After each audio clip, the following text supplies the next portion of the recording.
Alright, let's dive into Spider-Man Brand New Day because honestly, this movie left me with more questions than a Marvel fan at a Comic-Con. And trust me, that's saying something.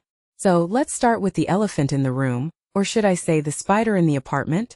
How does Peter Parker afford his lifestyle now? I mean, Aunt May's gone, he's not slinging photos for the Daily Bugle, and yet he's living in a decent apartment with all this high-tech gear. Personally, I think there's a bigger story here. Is he getting an Avengers stipend? Did Aunt May leave him a secret trust fund? Or is he like freelancing as a superhero consultant? What makes this really interesting is how it reflects Peter's struggle to balance his normal life with his Spider-Man duties. It's not just about money, it's about identity. And that's a theme this movie nails. Now let's talk about Staten Island.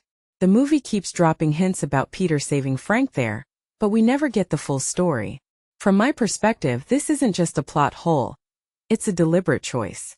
The filmmakers want us to focus on the relationship between Peter and Frank, not the specifics of the rescue. But here's the thing. It's a missed opportunity. If you take a step back and think about it, Staten Island could have been a pivotal moment that defines their dynamic. Instead, it feels like a mystery box that never gets opened.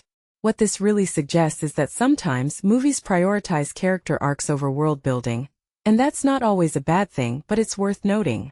One thing that immediately stands out is the Aunt May scene in Peter's mind. Is it a memory? A dream? A fantasy? The bag from Tony Stark is there, which makes me wonder. Did this happen after Homecoming? Or is it a symbolic moment? In my opinion, this scene is less about what actually happened and more about what Aunt May represents to Peter. Her wisdom, her love, her legacy. It's a detail I find fascinating because it shows how the movie uses memory and imagination to explore Peter's emotional journey. What many people don't realize is that these kinds of scenes are where the heart of the story lies. Now let's talk about Jean Grey. How did she find Peter? The movie just hand-waves it with finding him wasn't hard for someone like her. But come on, that's lazy writing. Personally, I think there's a bigger story here that got cut. Maybe a deleted scene where she tracks him? Or maybe it's a setup for something in the X-Men universe. What makes this really interesting is how it ties into Jean's powers and her role in the larger MCU. If you take a step back and think about it, this could be a hint at how mutants will be integrated into the story moving forward. And speaking of Jean, how did she beat Peter to MJ? The movie explains it with her time-jumping powers, but it still feels like a stretch. From my perspective, this is where the movie leans too heavily on its sci-fi elements. It's a cool moment, don't get me wrong, but it raises a deeper question. Are these powers being used to drive the story? Or is the story being written to showcase the powers? I think it's a bit of both, but it's a balance that's hard to get right. Where does Jean go at the end? The bus scene is beautiful, but it's also vague. Personally, I think she's heading to Westchester, where Xavier's school is. What this really suggests is that Jean's story isn't over. She's a key player in the mutant narrative, and this is just the beginning. What many people don't realize is that her journey is as much about finding herself as it is about saving others. Now let's talk about Jean and Sarah's powers. The movie implies they got them as kids, but how? Was it an accident? Genetics?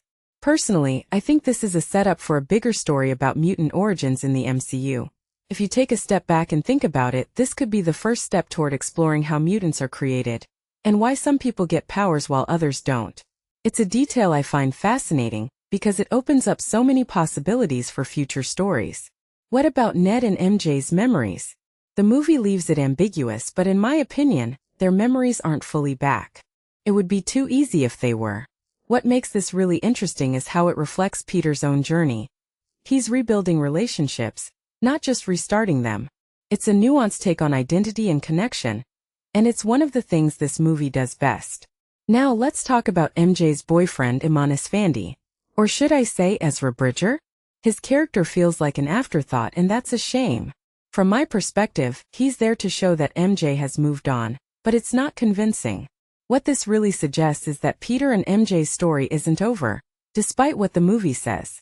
Personally, I think they'll find their way back to each other, but it won't be easy. It's a detail I find fascinating because it shows how complicated love can be, even in a superhero movie. Finally, let's talk about the end credits scene. Ned's tracker shows Spider-Man in space, but is it Tom Holland's Peter? And who's taking him there? In my opinion, this is a setup for Secret Wars or maybe even a symbiote storyline. What makes this really interesting is how it ties into the larger MCU. If you take a step back and think about it, this could be the first step toward Peter becoming a cosmic-level hero.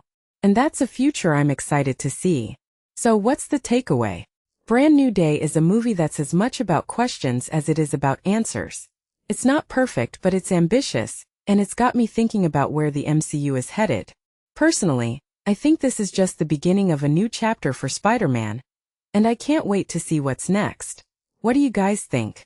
Let me know in the comments below.